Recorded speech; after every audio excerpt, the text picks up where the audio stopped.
Hello my lovely bakers, welcome back to my YouTube channel. Radhe Radhe दोस्तों, कैसे हैं आप? आई होप आप सभी अच्छे होंगे। तो दोस्तों, मेरे पास फिर से आया है 2 टियर केक का ऑर्डर फॉर एनिवर्सरी। और ये डिज़ाइन मेरे कस्टमर ने मेरे ही डिज़ाइन में से सिलेक्ट किया है। लेकिन दोस्तों, ये जो डिज़ाइन है ये 1.5 kg का है और जो उन्होंने सिलेक्ट किया था वो 2 kg का था। तो दोस्तों, अच्छी बात यह है कि मेरे कस्टमर को मेरे डिज़ाइन पसंद आ रहे हैं, आप सभी को भी मेरे केक के डिज़ाइन पसंद आ रहे हैं। चलिए दोस्तों, पहले मैं आपको बता देती हूँ कि यहाँ पर मैंने केक टिन कौन से लिए हैं, क्योंकि 2 kg के लिए मैं 8 इंच और 5 इंच का 2 केक टिन यूज़ करती हूँ। लेकिन यहाँ पर 1.5 kg का बनना था, तो मैंने क्या किया, यहाँ पर नीचे वाला केक लिया है, वो लिया है मैंने 7 इंच का केक टिन और ऊपर वाला 5 इंच का, यानी कि 2 इंच का डिफरेंस मैंने रखा है इन दोनों में। और दोस्तों, 2 टियर 3 टियर केक के लिए ये बहुत इंपॉर्टेंट बात होती है कि दोनों केक्स में डिफरेंट अच्छा होना चाहिए ताकि लुक वाइज अच्छे लगे। यहाँ पर मैंने 2 इंच का डिफरेंस रखा है और आप देखना, बहुत ही प्यारा लुक आया था केक का, बहुत ही सुंदर लग रहा है डिज़ाइन दोस्तों। दोस्तों, यहाँ पर मैंने 1 kg और हाफ kg के लिए अलग अलग बाउल में प्रीमिक्स लिया है। और ये देखिए, मेरा थोड़ा सा ज़्यादा हो गया था 1 kg के लिए, तो मुझे वापस डालना था इस पैकेट में। तो दोस्तों, कैसे डालना है मैं ये आपको बताना चाह रही हूँ। एक छोटा सा आपको कागज़ का टुकड़ा लेना है और उसमें डालकर इस तरह से आप वापस डाल सकते हैं, और कोई भी तरीका नहीं होता है। ये देखिए, छोटे से ही होल में से ये चला गया। तो बस अब मैं स्टेप करके इसको रख दिया है। और यहाँ पर मैंने 340 ग्राम 1 kg के लिए और 160 ग्राम हाफ kg के लिए ले लिया है अलग अलग बाउल में, और इनका बैटर बना रही हूँ और अलग अलग केक टिन में इनको ट्रांसफ़र करूँगी।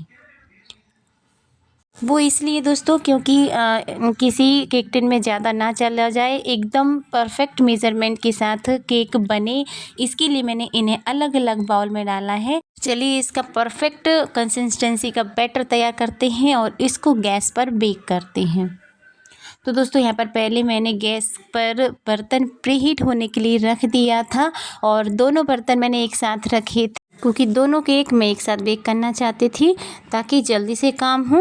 और यहाँ पर स्ट्रॉबेरी फ्लेवर का मैं केक बना रही हूँ, सो मैंने स्ट्रॉबेरी एसेंस की कुछ ड्रॉप्स दोनों केक बैटर में डाल दी हैं। तो चलिए, मेरा बैटर हो गया है रेडी, और इसकी कंसिस्टेंसी का आपको ध्यान रखना है कि ज़्यादा थिक नहीं होना चाहिए। अगर ज़्यादा थिक हो जाएगा तो स्पॉन्ज हार्ड हो जाएगा और ऊपर से क्रैक भी हो जाएगा, डोम शेप आ जाएगा। और ज़्यादा अगर पतला भी हो गया तो भी दिक्कत है, क्योंकि फिर भी स्पॉन्ज अच्छे से राइज नहीं होगा। तो आपको कंसिस्टेंसी का बहुत ध्यान रखना है कि एक रिबन लाइक कंसिस्टेंसी होना चाहिए। इसके लिए आपको जो पानी है वो एक साथ नहीं डालना है, थोड़ा कर कर के आपको पानी डालना है।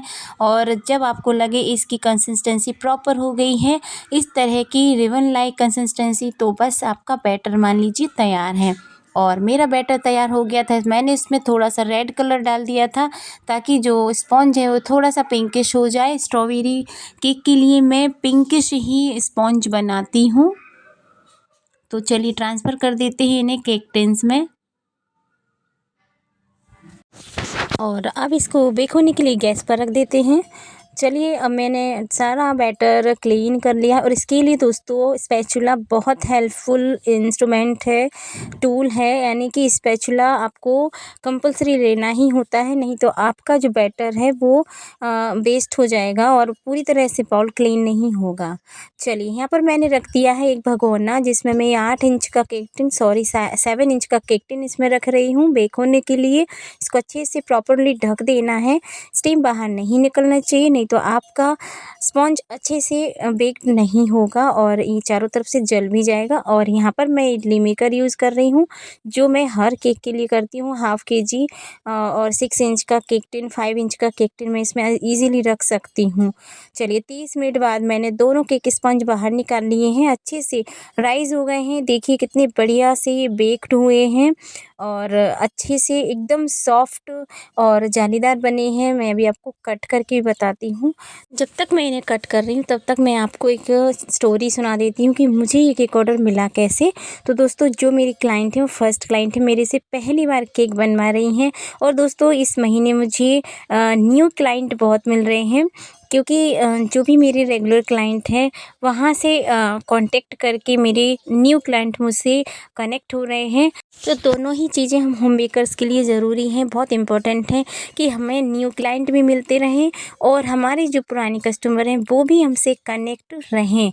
इसका एक एक एग्जांपल देके मैं आपको समझाती हूँ कि अगर आपके कोई यूट्यूब चैनल है और उस पर आपके व्यूज़ आ रहे हैं और अगर न्यू व्यूवर्स ज़्यादा कनेक्ट हो रहे हैं और जो पुराने और रिटर्निंग व्यूवर्स हैं वो कम आ रहे हैं तो भी प्रॉब्लम है। यानी कि आपका जो कंटेंट है वो लोगों को ज़्यादा पसंद नहीं आ रहा है। तो आपके जो रेगुलर व्यूवर्स हैं, जो रिटर्निंग व्यूवर्स हैं वो भी आना चाहिए और न्यू व्यूवर्स भी आना चाहिए। दोनों ही चीज़ें ज़रूरी हैं। उसी तरह हम होम बेकर्स के लिए ज़रूरी है कि हमारे जो कस्टमर हैं, रेगुलर कस्टमर जो पहले से जुड़े हुए हैं वो हमेशा हमारे लिए हमसे जुड़े रहें और न्यू कस्टमर भी हमें मिलते रहें। दोनों चीज़ें हमारे लिए बहुत इम्पोर्टेंट हैं, इसका ध्यान रखना चाहिए। और इसका ये हमारे लिए तब भी बैलेंस में होगा जब हम अपनी केक की क्वालिटी अच्छी रखेंगे, केक का प्राइस रीज़नेबल रखेंगे और अपनी सर्विस अच्छी रखेंगे।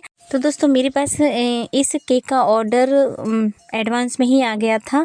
उन्होंने कम से कम 5-6 दिन पहले ही कॉल किया था कि मैम हमने आपके केक्स देखे हैं और टेस्ट भी किए हैं अपनी फ्रेंड के यहाँ। तो हमें एक एनिवर्सरी स्पेशल अच्छा सा केक बनवाना है, 3 पाउंड का समथिंग यानी 1.5 केजी का समथिंग। तो आप एक अच्छा सा डिज़ाइन मुझे बता दीजिए, आपने जो बनाए होंगे करंट में तो वो बता दीजिए। तो फिर मैंने उन्हें कुछ पिक्स भेजी अपने चैनल पे से, तो उन्होंने उसमें देखा और उन्हें वही डिज़ाइन पसंद आया जो मैं 2 बार बना चुकी हूँ ऑलरेडी। तो मैंने उनसे कहा क्या आप इसमें कोई चेंज करवाना चाहती हैं? तो उन्होंने कहा आप बेस्ट से बेस्ट बना दीजिए बट जो कलर कॉम्बिनेशन है वो यही रखिएगा, फ्लावर्स रखिएगा और बढ़िया सा टॉपर रखिएगा।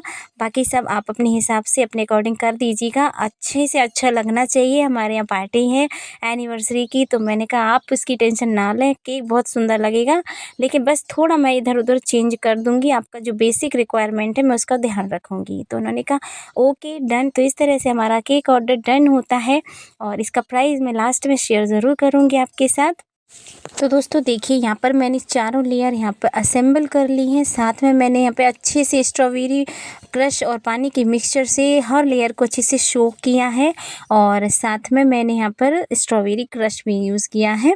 और इस तरह से हमारी ये क्रम कोटिंग हो रही है। दोस्तों क्रम कोटिंग करना बहुत ज़रूरी है, लेयर्स को आप इस तरह नहीं छोड़ना चाहिए, इससे आपके क्रम्स बाहर निकल आएंगे, फाइनल फिनिशिंग अच्छे से नहीं होगी। तो यहाँ पर मैं ज़रूर से ज़रूर क्रम कोटिंग करके केक को फ्रिज में ज़रूर रख देती हूँ। ये देखिए मैंने टर्निंग टेबल से इस तरह से इसको हटाया और केक बोर्ड पर रखा और इसको अब मैं कम से कम नहीं तो 15-20 मिनट सेट होने के लिए ज़रूर रखूँगी। तब तक चलिए चलते हैं दूसरे केक पर यानी छोटे वाले केक पर और उसको भी उसकी फ्रॉस्टिंग करते हैं, उसकी आइसिंग करते हैं। तो इसकी भी मैंने 4 लेयर कट करी थी और बस अब इसको भी अच्छे से इसी क्रश वाले पानी के सॉल्यूशन से यहाँ देखिए बढ़िया सा कलर भी आ रहा है और टेस्ट तो इसका बहुत ही यम्मी होने वाला है, क्योंकि टेस्ट बढ़ाने का ये एक बेस्ट तरीका है दोस्तों। आप लोग इसको ज़रूर से ज़रूर अप्लाई किया कीजिए। अगर आप शुगर वाटर से यानी शुगर सिरप से शो करते हैं वो भी ठीक है, लेकिन अगर आपको टेस्ट को इन्हेंस करना है, जिस भी फ्लेवर का आपका केक उस फ्लेवर को इन्हेंस करना है, तो आपको ये तरीका ज़रूर अपनाना चाहिए। इससे केक का टेस्ट बहुत यम्मी रहता है, बहुत अच्छा होता है। और दूसरी बात, आपकी लेयर जो आप स्पंज की लेयर यहाँ पर रख रहे हैं वो सेम अच्छी से प्रॉपरली कटिंग होना चाहिए और उस पर क्रीम की लेयर भी उतनी ही मोटी आपको अप्लाई करना है, ताकि जब केक कट हो तो दिखने में भी अच्छा लगे और खाने में भी अच्छा हो। ऐसा ना हो कि आप क्रीम ज़्यादा अप्लाई कर दो तो क्रीम ही क्रीम आए और अगर आप क्रीम कम करो तो स्पंज ही स्पंज खाने में आए। ऐसा नहीं होना चाहिए, बैलेंस में होना चाहिए।